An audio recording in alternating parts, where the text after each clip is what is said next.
Do you want to learn more on how to put money to work in regenerative food and agriculture? Follow our video course via investinginregenerativeagriculture.com/course or in the links below. Now, on to the podcast. This interview is about short food supply chains. How do we get from a few cute and nice companies selling food directly from the farmer to a consumer to something which actually changes the food system radically and speeds up the regenerative transition? Welcome to another episode of Investing in Regenerative Agriculture, Investing as if the planet mattered, a podcast show where I talk to the pioneers in the regenerative food and agriculture space to learn more on how to put our money to work to regenerate soil, people, local communities and ecosystems while making an appropriate and fair return. Why my focus on soil and regeneration? Because so many of the pressing issues we face today have their roots in how we treat our land, grow our food and what we eat. And it's time that we as investors, big and small, and consumers start paying much more attention to the dirt/soil underneath our feet. In March last year, we launched our Patreon community to make it easy for fans to support our work, and so many of you have joined as a member. We've launched different types of benefits, exclusive content, Q&A webinars with former guests, Ask Me Anything sessions, plus so much more to come in the future. For more information on the different tiers, benefits and how to become a member, check patreon.com/regenerative agriculture or find the link below. Thank you. Welcome to another episode. Today an interview with Frederiks, entrepreneur on short food webs, how to reconnect the consumer with the farmer and vice versa to change radically the food system. Welcome, Mark. Hello. To start with a personal question, I always love to ask, what brings you to the food system, to soil, to regenerative agriculture, to local food webs and short food webs? What is your story so far? My story so far is that I have a background as a cook, and I have a love for food for more than 40 years now. I've been cooking from the age of 12. And I learned at a really early age that I should visit the farmer to have a great fresh food, seasonal food. And seasonal food is something that your body needs. And it's cheap. And in that journey, I got a lot of friends within a farmer community here in my region in the city of Utrecht. And I saw all kinds of problems and difficulties that they have while creating this enormous value in growing our food, growing our crops, taking care of the countryside. And they're not able to make ends meet, to get a fair share of money for all the work that they deliver. And at first I got really angry. And after that, I got really surprised on how can it happen that somebody that creates so much value is in a shithole. And after that, I got creative and I started working in changing this food system and learning from it, looking at it from all kinds of angles. And I have a lot of experience in marketing, communication, internet solutions, and gamification. So I used all these skills to build several startups in establishing the reconnection between consumers and farmers and helping to fix this puzzle from how can we change the system by reconnecting again. And that's in the basics what I've been doing for the last 10 years. And I'm at the basis of several startups in short food supply chains where the connection between farmers and consumers is made. We're building logistics, telling the story of the farmer, doing all kinds of difficult things by getting the product to the local market. And while learning that, I think I have some parts of the puzzle that are necessary for changing the system, because it's not only a problem of farmers and consumers, it's a systemic problem. And for solving this systemic problem, we need a systemic solution. And my vision is that the ecosystem of entrepreneurs working on changing the food system is at this moment so powerful, but we need a new way of collaborating together to fix this problem. And I'm really confident that we can fix this problem by working as an ecosystem together and using all these values that are not used at this moment for solving this enormous problem where ecological problems, economical problems, and social problems all come together in feeding the city and reconnecting consumers, civilians with farmers, keepers of nature. There's so much to unpack there, and we're definitely going to talk about the excitement you have now. And we were discussing it before starting recording on the tipping points, especially We seem to be close to that in the Netherlands and other parts of Europe. But let's unpack a bit. So you co-founded a number of these short supply chain companies, but you didn't stop there. Basically, you took those lessons and you started looking at, okay, what's the next phase? It's great that I'm connecting this group of local farmers with the city of Utrecht in the Netherlands in this case, and I'm selling directly their products and hopefully paying a bit more to the farmer. And we've seen that in many, many, many different places. I think we have had a number of discussions on this podcast on that. And I know many of the listeners are either a customer or involved somehow in these local farmer to consumer startups. And it's very difficult. There's a lot of distribution. There's a lot of things that are very, very tricky to do. What do you see as the next step? You say we have such a strong group of entrepreneurs and we seem to be ready for the next phase almost as the model that you've been working on, the gaming model. I think it would be great to see, okay, where are we now? Where is this going in 2, 5, 10 years? And how can we really disrupt the current value chain, which doesn't create a lot of value except for a few people? Yeah, what I've learned, I started several box schemes on national level, on regional level. I started local corporations with farmers. And what you see in the beginning, you're really passionate as an entrepreneur. And I see this process. It's really common in all these regional startups that want to work on changing the food system. They have almost the same journey. They start passionate with a small group of people and they want to change the food system. They get products from local farmers, they sell it to local groups, and while doing that, they create their own logistics. They're in some kinds an online platform or a farmer's market or whatever, a local restaurant, and they start just doing it because they believe they can change something. After a while, when they grow, they create their own ecosystem of customers and companies that they work with. I always call them the first line of believers. You have in the middle, you have this group of entrepreneurs or an entrepreneur that really believes that he can change the system. And after 2 or 3 years, he has a group of companies and customers that really support him. But in the end, if you look at what the impact is of these entrepreneurs, they are not changing the food system by themselves. And if you look at the economics of these initiatives, you see that they have a really costly... Challenging to say the least. The logistic costs are high, the marketing spend is high, they pay a good, fair price for the farmer, they don't want to charge the customer too much because you have to be relevant. And in the end, if you look at the business model, you can just step out the road to bankruptcy. But all these entrepreneurs, they keep doing what they're doing. And they run straight into the trap of the valley of death. And why are they doing that? And I analyzed what really happens. Yes, I'm using a product from the current food system. So I have the economics, how that works. I want to change the food system. But if you look at all the value that you create by creating this business, if you look at the data sets, the leadership, the online reach that they create with their online platforms, their LinkedIn and Facebook networks, it's really great. If you look at their experiences and how social entrepreneurship works related to food, all these experiences are the real values of this entrepreneur. And if, from my perspective, and on the group of entrepreneurs that are doing the same thing all over Europe, working together, then you start at the first level with your own company, your own ideal. You grow to the next level. You create this enormous group of stakeholders that is enthusiastic about you. And once you want to make the next step in your growth, you're being set back because you're in the old system and you cannot change the system by staying in that old system.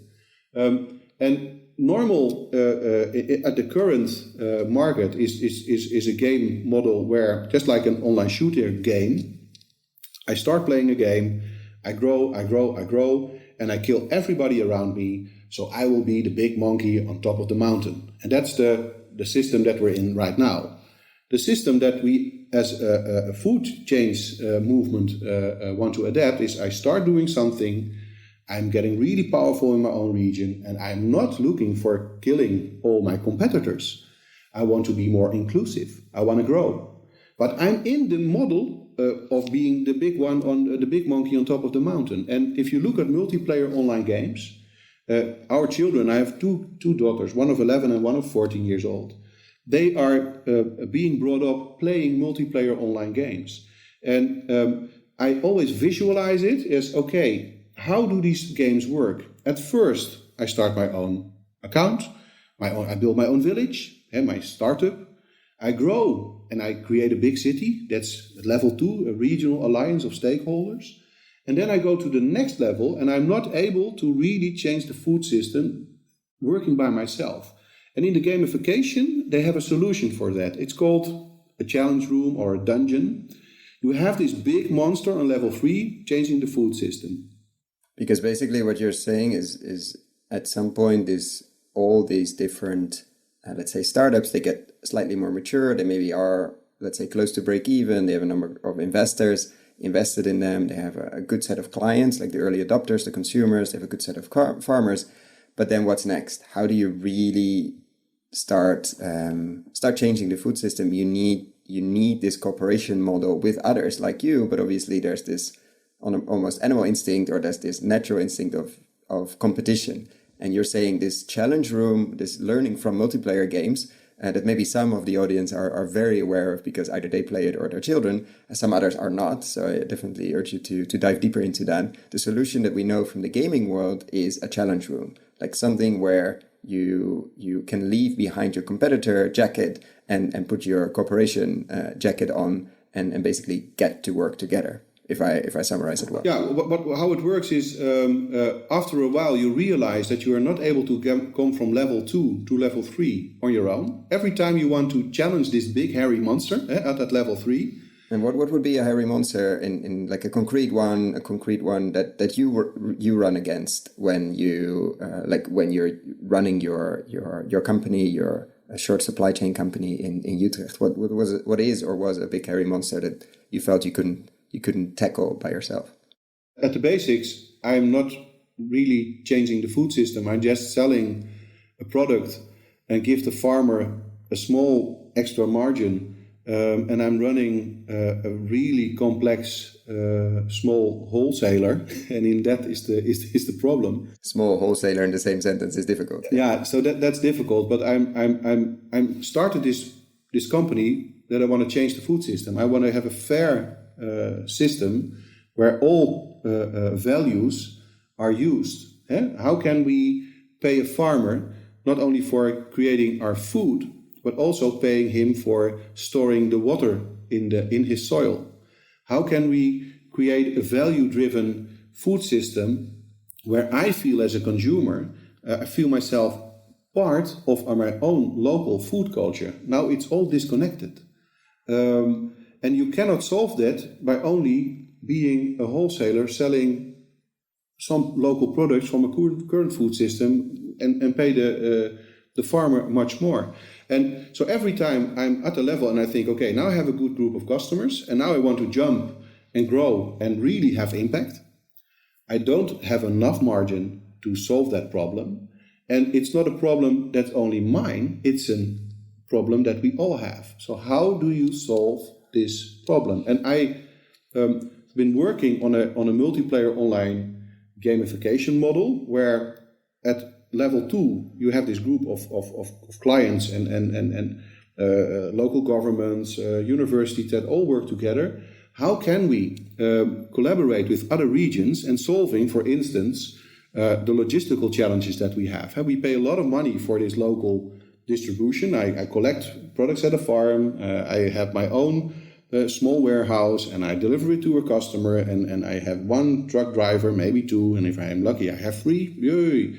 I make a lot of, I don't have a big margin to invest in really challenging, for instance, the logistical problem. So I have to collaborate. And in the multiplayer online game, they use this challenge room because this big hairy monster, and you can call it a logistical problem, or you can call it how can we revalue food based on sustainable development goals. For instance, how can we pay a farmer for storing carbon in his trees or in his soil? Now I can pay a cent extra per liter gasoline at a Shell pump, so they can compensate my CO2, my carbon footprint. So why don't we pay a farmer for storing carbon in his soil? Very good question. Yeah. I am not able as a startup, because that is what one thing that I want to achieve. As a startup, I'm not able to challenge this one myself, because I don't have the money to create the evidence-based practices. I don't have the political power to really challenge the government and say, well, okay, this tax system that you have, can we change it based on real value? I don't have the money to build the technical solutions to support this big challenge. And I call this a big hairy monster. And you don't have the time, basically. As an entrepreneur, you're running around getting these products in boxes from the farmer in the truck of the one truck driver or two, if you're lucky, three, and getting it to consumers. You're running a logistic company, basically, and you don't have time. I mean, you would love to think about these big, hairy problems. You probably think about them, but you don't have the space, literally, to tackle. And the funny thing is, everybody believes that you're working on changing and challenging this. But if you're looking at the facts, you're just running a really complex, small wholesaling company. And it's really frustrating, but everybody around you says, well, go on, I believe you can do it. But you can't. And if you look at how the solution is created by looking at how multiplayer online games work, you have this big hairy monster. I have in Utrecht my own group of partners and my small wholesaler. I have one in Amsterdam. Friends of mine have one in Amsterdam, one in Rotterdam. All over Europe, you see these regional alliances, bottom up, pop up. They all have specific solutions, IT platforms. Some are more like social inclusive. Others are working on SDG-driven values like carbon or water storage or nutrients or organic farming, etc. And if you combine all these resources together, you have a really valuable base of knowledge and capacity to make money. And how it works for instance, here in Utrecht, I'm really working together with the University of Utrecht. So I have a specific piece of knowledge, how you can create a community of students around a short food supply chain. And if I see that, and I call this knowledge, I call it the big hammer in the gaming. There is a big hairy monster at level 3. I have my big hammer. I run to the monster and I'm hitting him on the head. And he just looks at me and said, well, is that all you can bring to the table? And he hits me and I get back to level 2 again. Or I go bankrupt. Mostly they go bankrupt. You have one shot to fame and you go down. In the gamification of multiplayer online games, they... To go to level 3, you have to find friends, collaborate. So I have to collaborate with Amsterdam or Rotterdam and Utrecht together, because this monster needs more than only a hammer. It needs a jar of poison, it needs a hammer and a sharp knife. The jar of poison, you throw the jar of poison, for instance, Rotterdam has a jar of poison, throws it in the face of the monster, he gets a bit dizzy. I have the big hammer, I hit him on the head, he goes down. And the guy from Amsterdam, he has a really small cricket knife that can cut his veins just behind his helmet. After that, the monster is dead. We leave the dungeon and go on what we have been doing all by ourselves and creating our own culture in Utrecht and having our own idea how it works. But we challenge this big thing. I have a student community.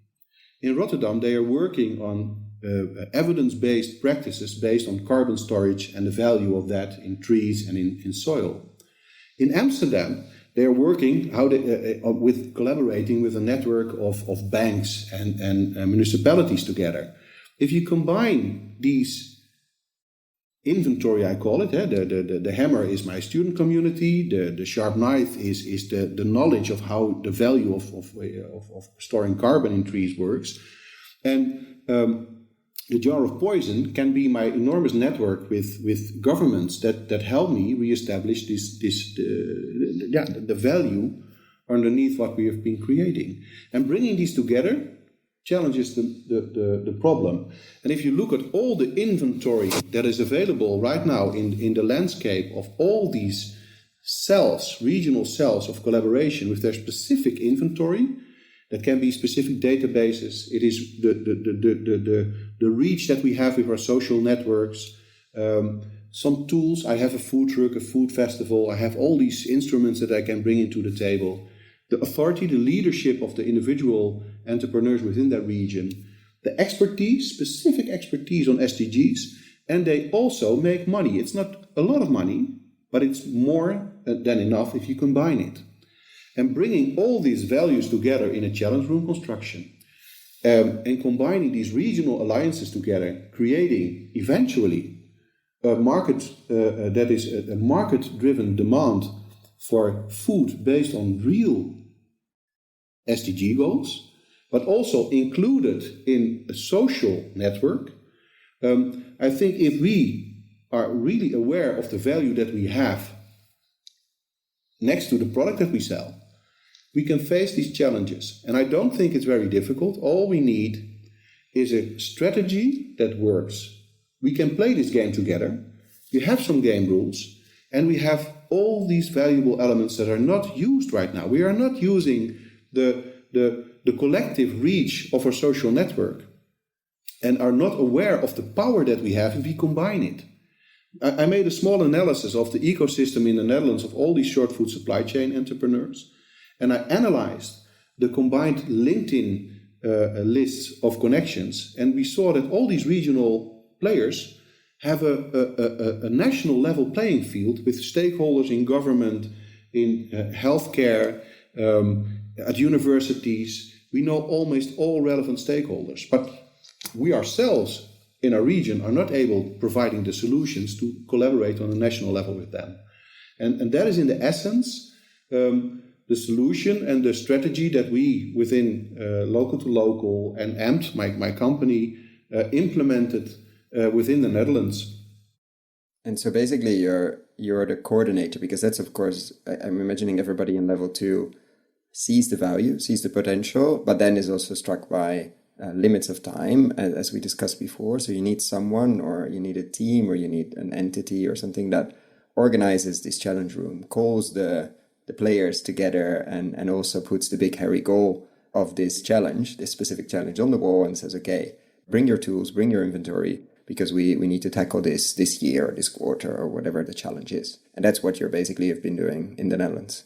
And the trick is combining all these elements and these inventory particles, and facing the challenges, creating a solution together without losing your own regional identity. Because the clash here in Utrecht is a clash on itself. In Rotterdam, they have their own cultural challenges, creating the value around what they think food should be for them. So they create their own culture. Culture is a thing that serves you, that takes care of you. And it takes care of you because you have created it. You have fought for it. Wars are being fought for being part of your own region, creating your own culture. The value that we are building right now is regional cultural heritage based on new values. And so you have this process on level 2 where this clash of egos and all these entrepreneurs, they think, okay, I'm doing what I'm doing and it's my challenge. But you have to create a level 3 collaboration together based on values that are not used because they just sell products and they think they have this solution. But you have to look at these added values together. And within the Netherlands, I had this idea for 3 years ago, this game solution. I'm an entrepreneur. I'm selling products here in Utrecht and helping all kinds of other short food supply chains as a service provider. We provide software solutions and we help them with their business model as well. So I have 2 business models. But we created a task force short food supply chain. And it's really this military analogy of a task force. So we're going to do it, and it's a force. And we're going to use all these elements that we don't use efficient right now to face these challenges. So we started this task force with 7 leaders in the Netherlands, active for 10 years now in the short food supply chains. And we created this ecosystem of collaborating regions And it's really speeding up momentum. We're able to create solutions like blockchain solutions to really create the value-based evidence underneath carbon storage, water storage in soil, so we can make a business model for it for farmers and ask investors and consumers to invest not only in a product, but also in water storage or carbon storage or bee population, or, for instance, the real value of food, because I believe that food, if it's really healthy, it's a medicine. And you don't get sick if you eat well. And you can get better by eating well and adjusting your lifestyle.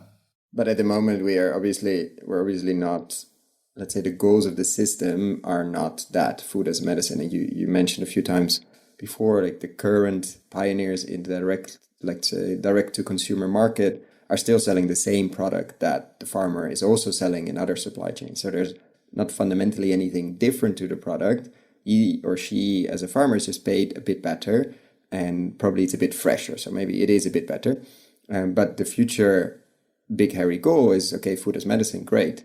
How do we measure? How do we prove? How do we fact check, base that? And how do we supply as a sector that to probably the first consumers, which are hospitals, which are places where people definitely need more food as medicine, but you need to attack that almost as a group. I mean, that would be a challenge room. But currently, there's very few food as medicine because it's the same apple that is also sold in the supermarket, just that you pay a bit more to the farmer, which is great. I mean, don't get me wrong; it's amazing that you pay more as a short food supply chain company.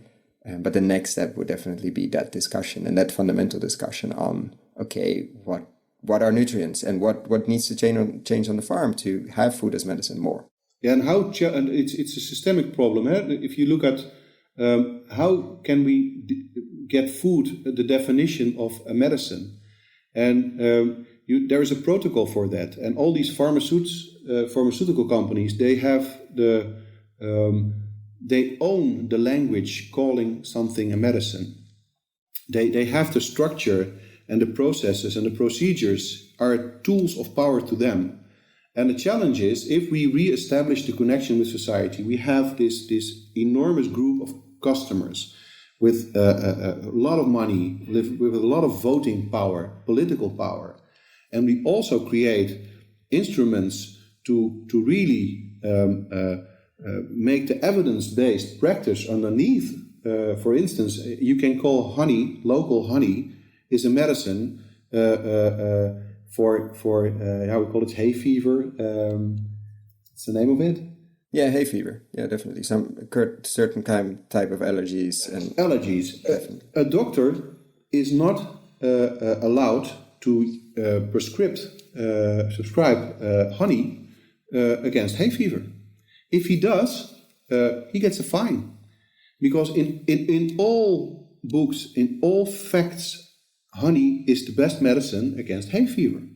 So this is a super small example, but yeah, extremely powerful. So how do we make sure as a test, regional doctors are allowed? And then let's measure, let's properly get it as a medicine, meaning that there's suddenly an enormous market for local, properly made, regenerative, biodiversity-rich honey, and not just competing with the honey in the supermarket. That's very powerful, actually. And if you look at the price, the cost of a pill of Reactine, it's a medicine against allergies. It's an enormous market. If we only use the value of that and put it in the pockets of the farmers that has this healthy bee population, we don't have a problem with paying our farmer, taking care of a biodiversity. And it's only an example of honey. If you look at all these other values in food that were not used, well, we don't have a problem. We're looking at the wrong solutions. And Mark, I want to be very conscious of your time. I want to end with a few questions. This all sounds amazing, very interesting. I think anybody that's active in the short food supply chains really needs to dive deeper into the gamification model. And I will definitely share some of that in the description below. But what does this mean for investors, for people that are listening, hopefully, to this show, that are interested to put money to work? what would you, without giving them investment advice, where would you point them as first steps, and what would you tell them if people come to your door, and I know they do, to say, okay, how do I become part of this gigantic transition that we all see happening, but we all also have a sort of feeling of, I don't really know or see where this is going? The first advice is, if you look at startups that are challenging, for instance, some parts of food as a medicine, don't approach them as a product. Approach them as part of an ecosystem with all these other added values that are necessary to create something. So look at it differently. If you see them challenging, for instance, the honey case, look at them as, okay, you're experimenting on the real value of SDGs. They are not, for the most part, they are not good entrepreneurs, but they have a good solution. And the only thing that you have to do is analyze their ecosystem and look at all these connections within the short food supply chain that are able to really create this A+ brand, but also have a bright range of market share. Just help them creating this format, look at the business model of that, and implement it in this ecosystem of collaborating cells, organizations.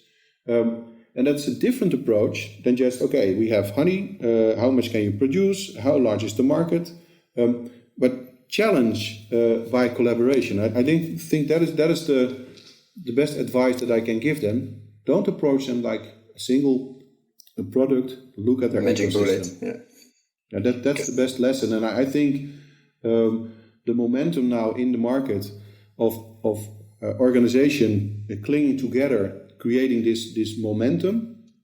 The momentum is now to enhance the leaders in this movement, invest in them, but look at the other inventory parts than only the product. And I think if you invest right now, the coming 3 to 5 years, the revenues will come. Because all is changing right now, and you have to be in it to win it. So don't invest in one, invest in more, but look at their ecosystem.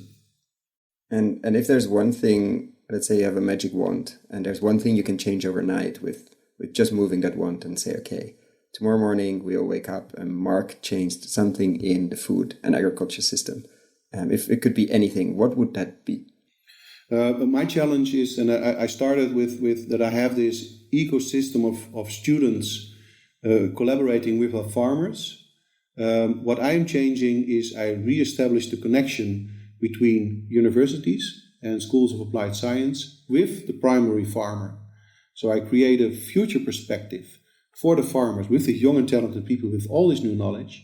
And that is my thing. That is my, it's a product. It's more, that is what I'm doing. I reestablish your theory of change. Yeah, because it's not within the food system itself that the solution is. It is within the cross-sectoral connections between healthcare and farming, education and farming, logistic and farming. It's in on the crossroads of these sectors where the value is made. Food as a medicine, education as part of an ecosystem for creating culture. It's not an institution; it's part of a local ecosystem, and that is what I'm doing especially. And what gets you excited? I want to thank you so much for your time, Mark, and for trying to squeeze 10 years of knowledge and learning and doing into 33 minutes, which is not easy at all. I don't think it's the last time we talk. I hope to check in and see how Local to Local is going, how this coalition of pioneers in the Netherlands and in Europe, because you're connected to most of the pioneers in this field in Europe. And I think with the current momentum, the current tipping points we're getting closer to, from farmers that are protesting in the street in Europe to a new Green Deal, which is coming, and the focus on agri-food as has to be part of the solution and not just part of the problem, it's going to be a very exciting next few years. Yeah, well, join the ride. Yes. Thank you so much. Yes, fine. Thank you as well. If you found the Investing in Regenerative Agriculture and Food podcast valuable, there are a few simple ways you can use to support it. Number 1, rate and review the podcast on your podcast app. That's the best way for other listeners to find the podcast, and it only takes a few seconds. Number 2, Share this podcast on social media or email it to your friends and colleagues. Number 3. If this podcast has been of value to you and if you have the means, please join my Patreon community to help grow this platform and allow me to take it further. You can find all the details on patreon.com/regenerativeagriculture or in the description below. Thank you so much and see you at the next podcast.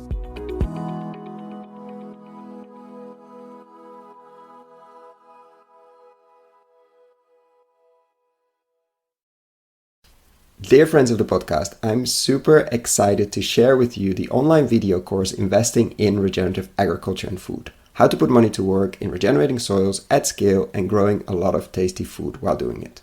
Why are we doing this course? After 100 interviews and more than 100 hours of audio asking the question how to put money to work in regenerating soils, and have been following the space since 2011 and recording these podcasts since 2016, we thought it was time to share our lessons learned. What have we seen in the space over the last years?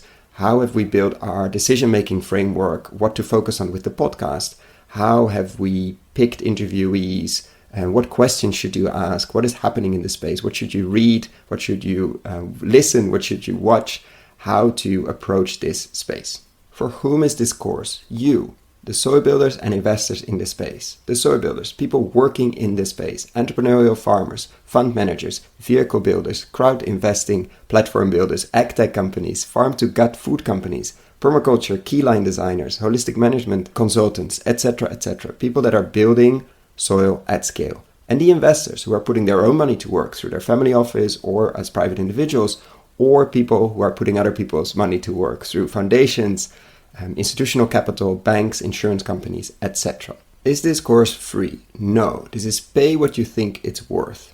Meaning, I have no way of knowing what this course will be worth to you. And I'm very aware that among the listeners of this podcast, we have people with very different means. So I'm inviting you, if this course is creating value to you, and if you have the means, to consider paying what you think it's worth. Thank you. So what is this course? It's currently a series of 17 videos, mostly ranging from 10 to 15 minutes, plus PDF slides, so you don't have to ride along. We're gonna look into why invest in regenerative agriculture and why extractive agriculture is so risky, how to invest, what kind of frameworks you could and I think should build, what to invest in, what kind of co-investors you could find, or what kind of investors you could find if you're a soil builder. Every lesson will have a digging deeper part where I will share what kind of reports, what kind of interviews, what kind of videos you can look into if you want to dig deeper. We're going to look at nutrient density, landscape design, and a lot more. So what is it not? It's not a list of investable deals. Unfortunately, that doesn't exist in this world. We're really at the beginning of the regenerative agriculture and food revolution. It's also not investment advice. Before making any investment, please find professional investment advice. So get ready, get a cup of coffee, a cup of tea, or whatever you're drinking. Click on the link below, sign up, and I'm really looking forward to your feedback.